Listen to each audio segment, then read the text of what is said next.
La palabra que quiero compartir en esta hora, por unos minutos, tiene que ver con la necesidad de vivir en la victoria. Muchas veces hablamos de estas palabras, de que tenemos que declarar nuestra victoria, que tenemos que vivir en victoria. Ahora, yo nunca voy a entender cómo se consigue la victoria si yo no entiendo que primeramente tengo que pasar por algunas luchas, porque no hay victoria si no hay lucha primero. De la lucha nadie quiere hablar, de la adversidad, de la prueba, pero todo eso nos lleva a la victoria. Ahora nosotros nos encontramos permanentemente en batallas, sin entender por qué nos encontramos allí. Tampoco entendemos cómo salir de ella. Casi lo asumimos como parte de una realidad que tenemos que estar enfrentados a estas realidades, pero no sabemos si nuestro destino es ganar o perder. Esto como en un partido, a veces vamos ganando y a veces vamos perdiendo. A veces en la lucha vamos tomando victoria o a veces en la misma lucha vamos siendo derrotados. Pero nosotros no podemos vivir por circunstancias, sensaciones o emociones. Nosotros tenemos que vivir por la fe en la palabra de Dios. ¿Y qué nos dice la palabra? Yo mirando las Sagradas Escrituras y para ser sencillo, en una reunión como esta, pública, abierta, el Señor me mostraba que nosotros básicamente tenemos 3 frentes de batalla. Y si usted puede por lo menos llevarse esto, será suficiente. Como idea, pero también saber en cada circunstancia cuáles son las armas que tenemos que usar para la batalla. Porque son totalmente distintas una de la otra. Y nosotros tenemos que conocer contra quién es, cómo se desarrolla y de qué manera yo tengo que batallar, luchar para poder tomar la victoria. En estas 3 frentes de batalla que nosotros nos encontramos, la primera de ellas, a la cual me quiero referir, es la lucha o la batalla personal nuestra, que tiene que ver con esta batalla contra mi naturaleza, contra mí mismo. Esta lucha que se desarrolla, que tiene que ver con mis pasiones, con mi carácter, que tiene que ver muchas veces con mi pasado o con mis luchas presentes, con mis tentaciones, que tiene que ver con todo ese mundo que nos toca a nosotros enfrentar y confrontar, pero que por lo general nosotros no lo manifestamos mucho. Sí podemos pasar y contar un testimonio como Dios me bendijo, pero nadie va a contar de las guerras internas que tiene, de la lucha que tiene consigo mismo, de las propias pasiones, guerra, amargura, tristeza y pena. Ahora, esto lo define muy bien y quería respaldarlo cada uno con un pasaje de las Escrituras. Y si usted viene conmigo a Romanos capítulo 7, aquí Pablo tiene una grandeza de hablar y manifestar cuál era para él este tipo de lucha. Capítulo 7 del libro de Romanos, cuando Pablo está escribiendo en el verso 18, para ser breve, dice: yo sé que en mí, esto es en mi carne, no mora el bien. Lo dice Pablo, ¿eh? Porque el querer el bien está en mí, pero no el hacerlo. Porque no hago el bien que quiero, sino el mal que no quiero, eso hago. Y si hago lo que no quiero, ya no lo hago yo, sino el pecado que mora en mí. Así que queriendo yo hacer el bien, hallo esta ley, que el mal está en mí. Pablo está diciendo, aunque tengo el deseo, la voluntad, el sentir, y yo sé qué es lo que tengo que hacer, el bien, siento que hay una ley dentro mía, que lo llama la ley del pecado y de la muerte, que me lleva a hacer eso que yo no quiero. Porque según el hombre interior me deleito en la ley de Dios, pero veo otra ley en mis miembros que se revela contra la ley de mi mente y que me lleva cautivo a la ley del pecado que está en mis miembros. Y termina diciendo esto el verso 24: miserable de mí, ¿quién me librará de este cuerpo de muerte? En esta lucha, Pablo, que está hablando de esta realidad, que él lo manifiesta, que lo que no quiero hacer, eso hago, y lo que quiero hacer no lo puedo hacer. Está descubriendo que tiene dentro de sí algo que lo domina, que es más fuerte que él. Esto tiene que ver, mis amados hermanos, con aquellos que viven todavía bajo el régimen del gobierno de la carne. Cuando hablamos del gobierno de la carne, no significa ni que él es un carnicero, ni que tampoco todo lo que hace tiene que ver con la carne, y cuando hablamos de carne siempre pensamos en el pecado. No, cuando habla de la carne está hablando de aquellos que viven bajo los criterios del gobierno de la naturaleza carnal, como vive todo el mundo. Todo el mundo está bajo Romanos 7, porque todo el mundo que al no tener a Cristo están bajo este régimen dominante de la ley del pecado y de la muerte, porque hay mucha gente buena que no quiere hacer lo que hace, pero lo hace. Y todo lo que quiere hacer bien no puede hacerlo porque siente que hay una ley que lo domina. Cuando Pablo está escribiendo esto, salta al ver capítulo 8 y ahí descubre la revelación. Pero ahora pues, ninguna condenación hay para los que están en Cristo Jesús, los que no andan conforme a la carne, sino conforme al Espíritu. Porque la ley del Espíritu de vida en Cristo Jesús me ha librado de la ley del pecado y de la muerte. Él antes luchaba permanentemente cómo poder hacer esa voluntad de Dios cuando él tenía esa ley dominante que era más fuerte que él y no podía. Pero cuando la revelación viene que había una ley que era más poderosa que la ley del pecado y de la muerte, que podía quebrar, romper el yugo de esa ley, descubre que hay una nueva ley, que es la ley del Espíritu de vida.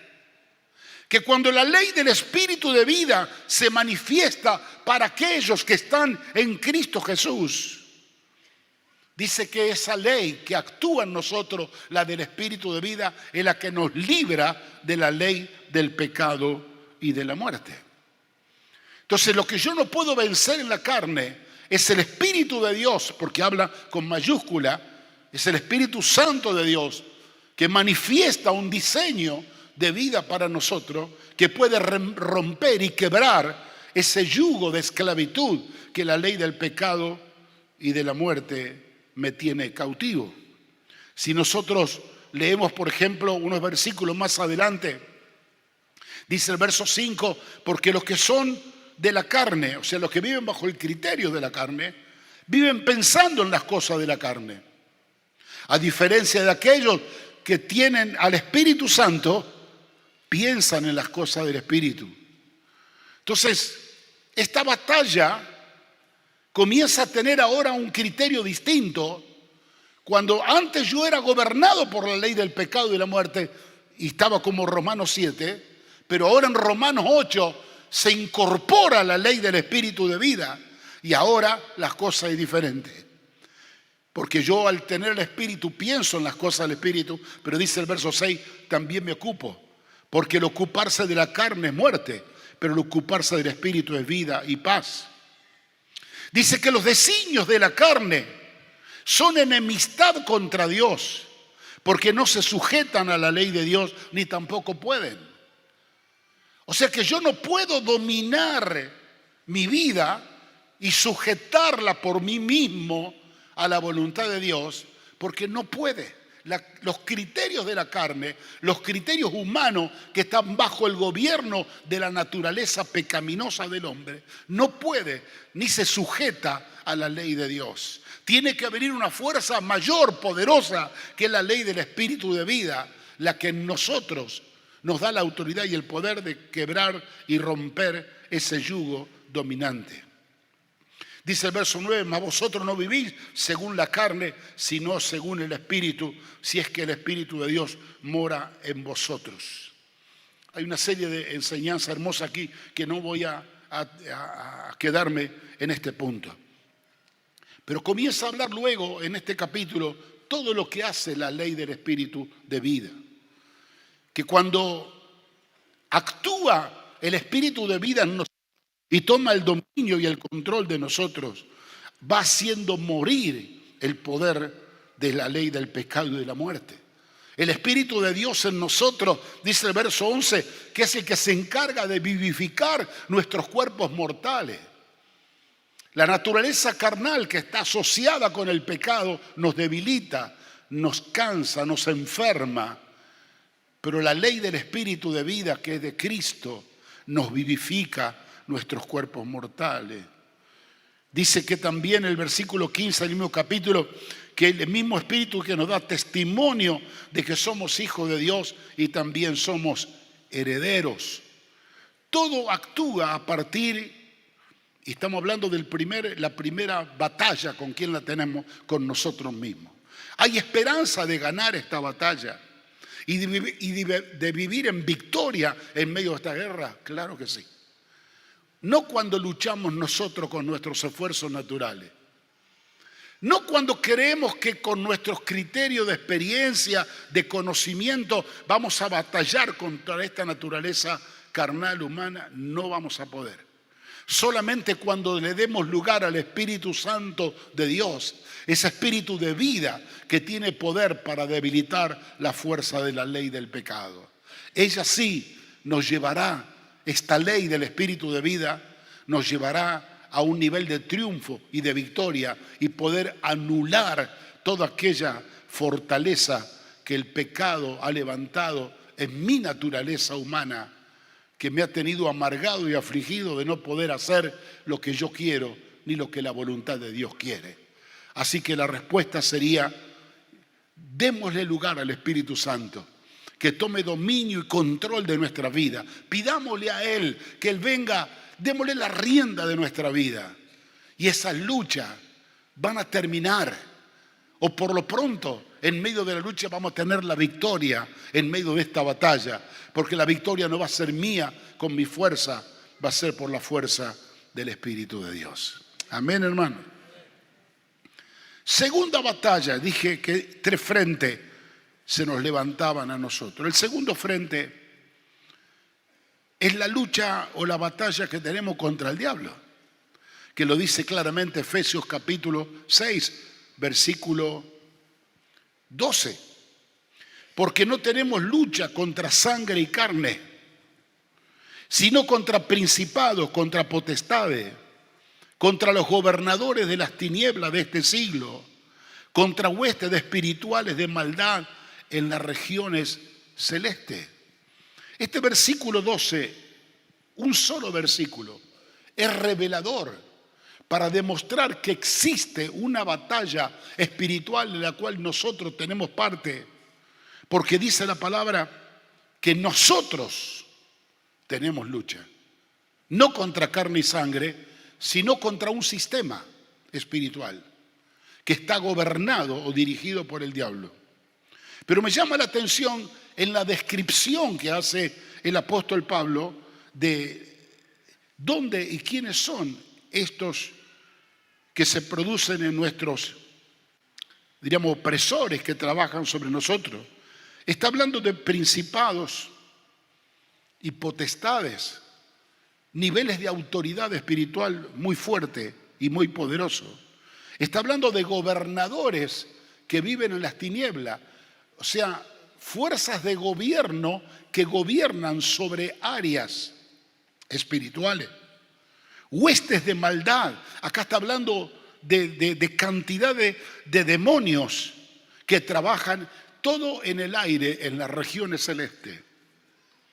Y Pablo dice, no quiero que ignore que la lucha de ustedes no es contra carne y sangre, no es contra tu marido, no es contra tu mujer, ni contra tu suegra, ni contra el vecino, ni contra el jefe, ni contra el patrón, ni contra los que siguen la Gauchito Gil, o la bruja de la esquina, o el drogadicto de allá, o el narco. No, nuestra lucha no es contra personas. Nuestra lucha es contra un sistema espiritual que está gobernando. La Biblia lo llama el príncipe de este siglo. El príncipe de este siglo. Que tiene un sistema muy organizado, muy bien organizado, y que actúa justamente en consecuencia a partir de las órdenes que su comandante en jefe, Satanás el diablo, le da.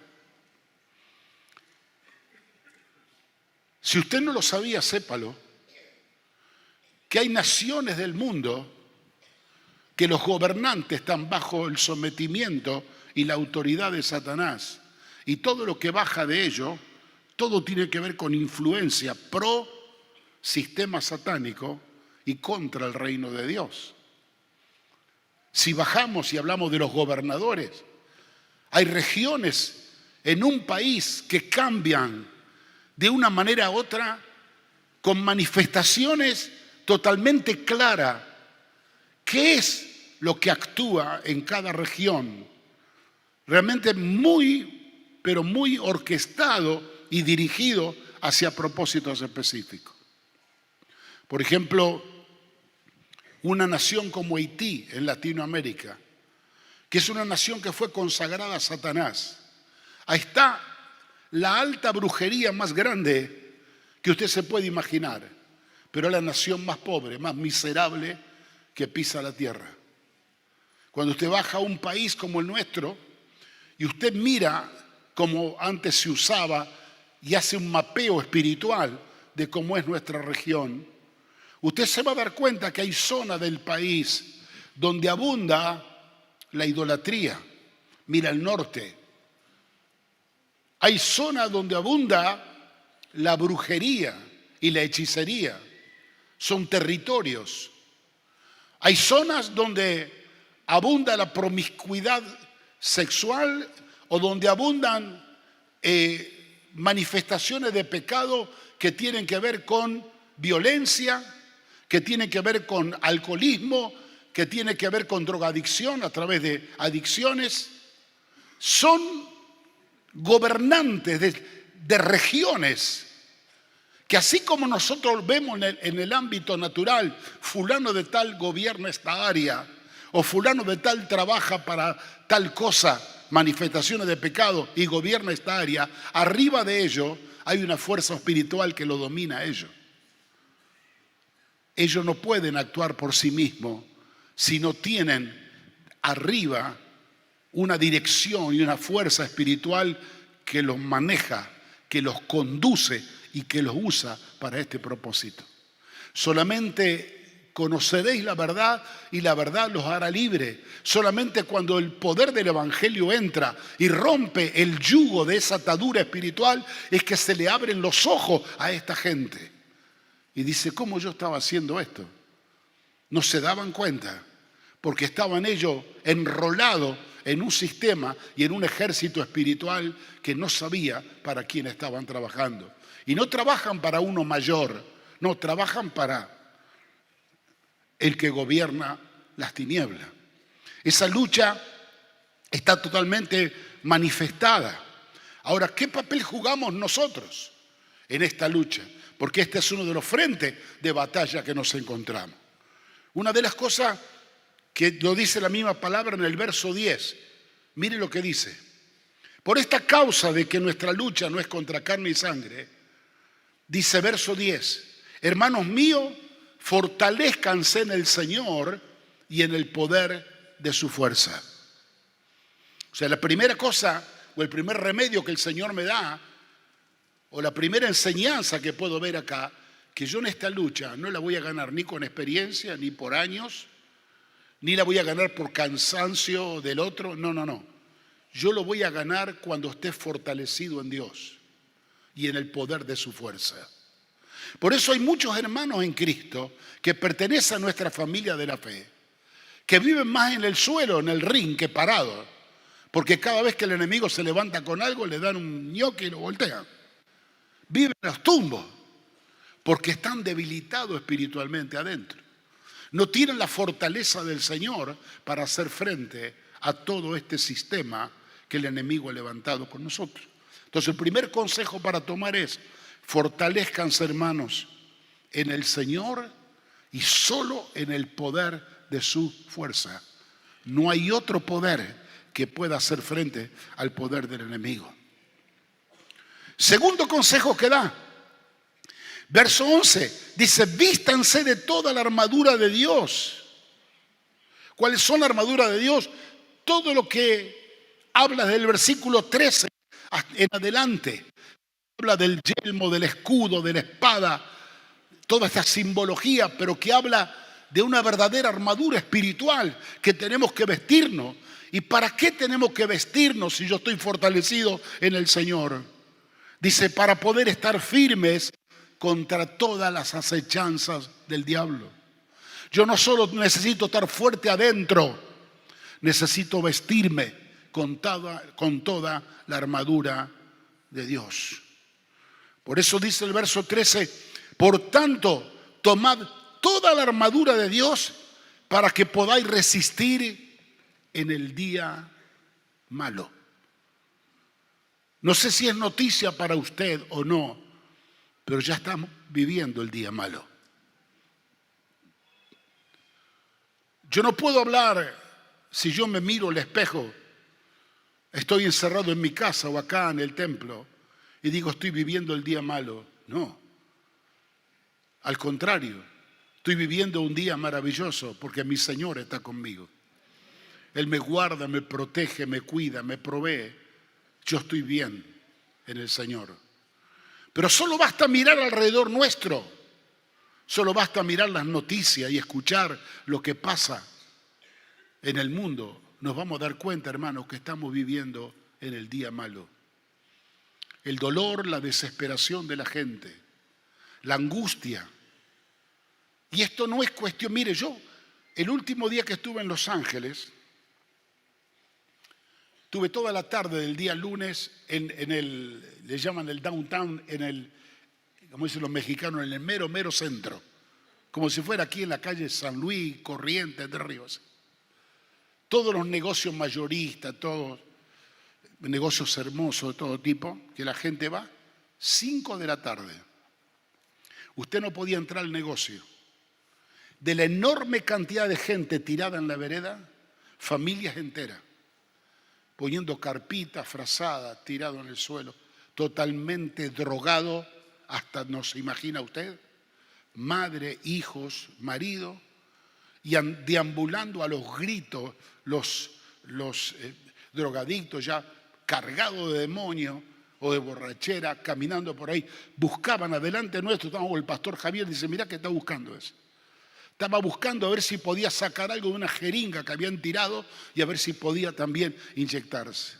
Estados Unidos, país donde va el mundo a buscar un mejor futuro. Estamos viviendo en un día malo, muy malo, donde el enemigo, a través de su influencia, está queriendo gobernar e insertarse en todas las áreas de nuestra vida. Por eso la palabra dice que nosotros somos la sal de la tierra y somos la luz del mundo. Somos la esperanza de gloria para la humanidad, porque levantamos a Cristo y levantamos el reino de Dios y el nombre que es sobre todo nombre, el de nuestro Señor. Entonces, esta realidad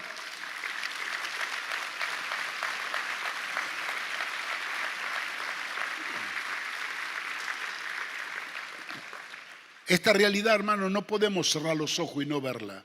El mundo no la ve ni la entiende. Pero nosotros los hijos de Dios que tenemos a Cristo y el Espíritu de Dios sí que la vemos y que la entendemos.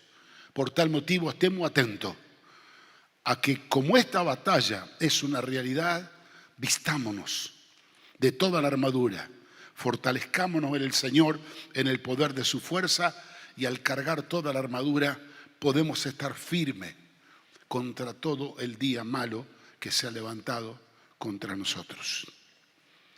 Y la tercera batalla, dijimos que la primera era contra nosotros, la segunda era contra el diablo. ¿Con quién se imagina que es la tercera?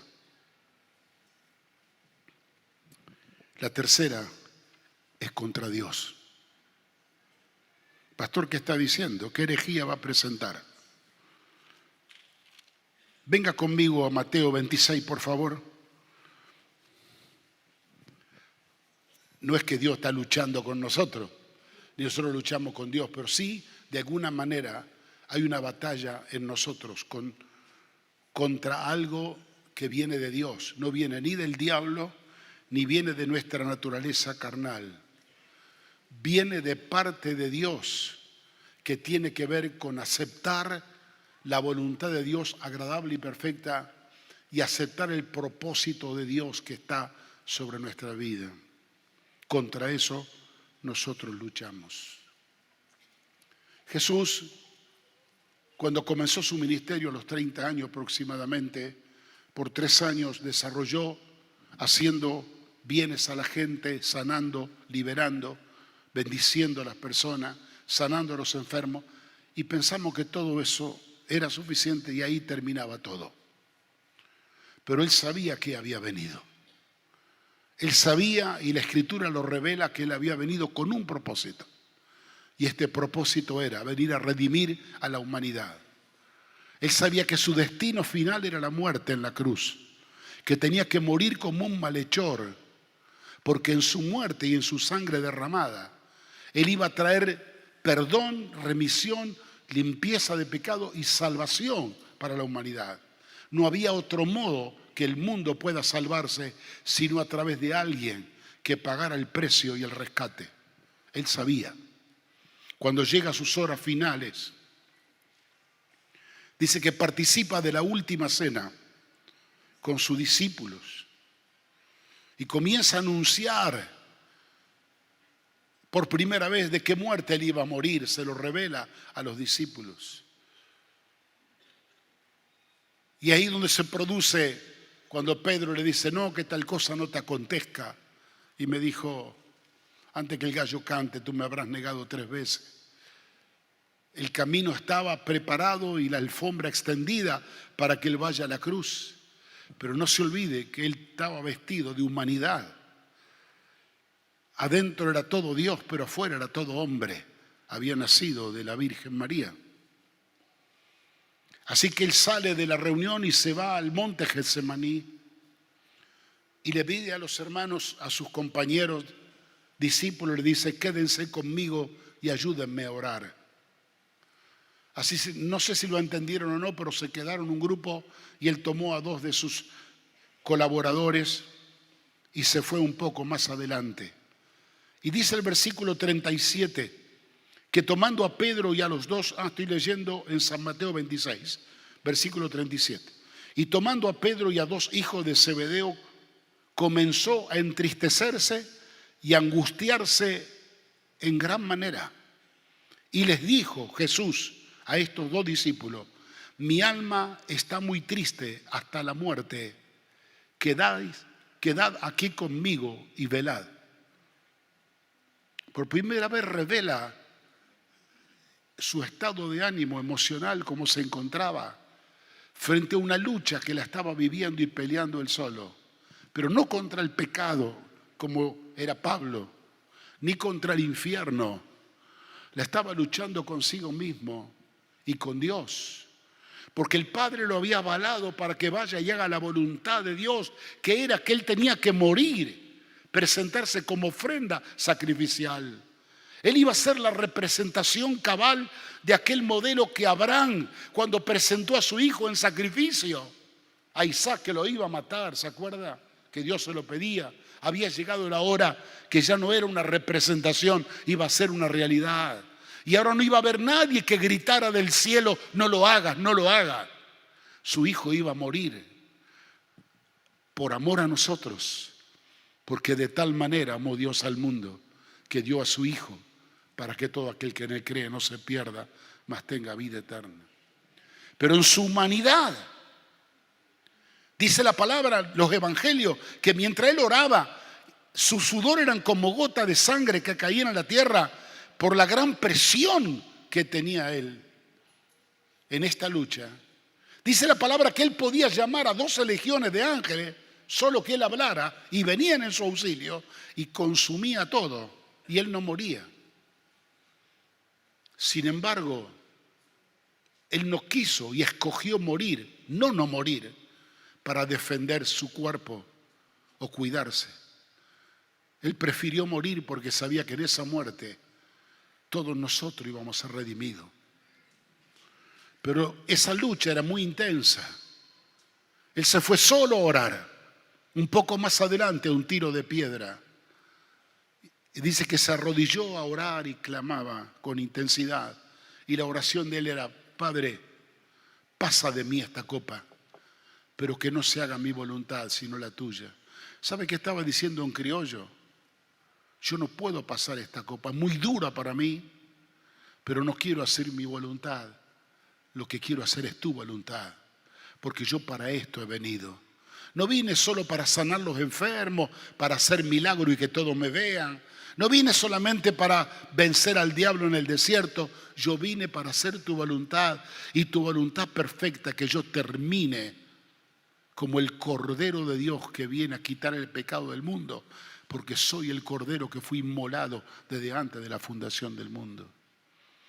En lo natural no tenía fuerza, en lo natural no quería hacerlo, pero había dentro de sí, era el gran amor y la pasión que tenía por el Padre, que sabía que tenía este cumplimiento.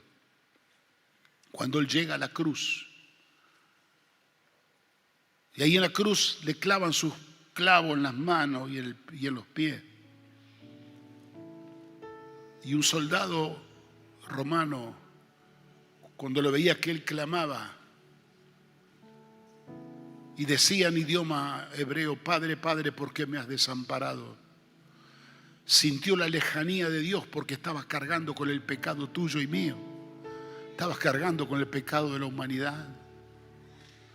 Y dice que el soldado mojó un hisopo en vinagre y se lo dio a beber.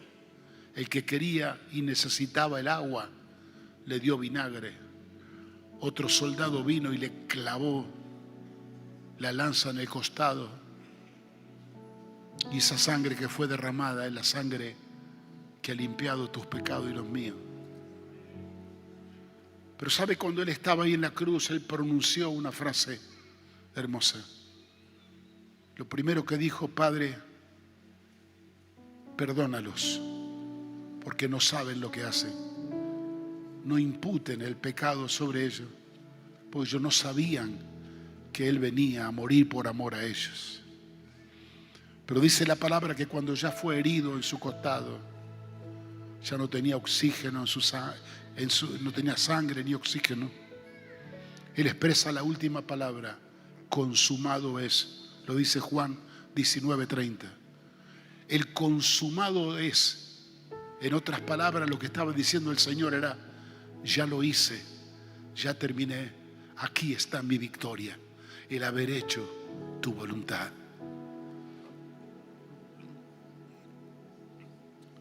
Esta es la batalla que tenemos todos nosotros.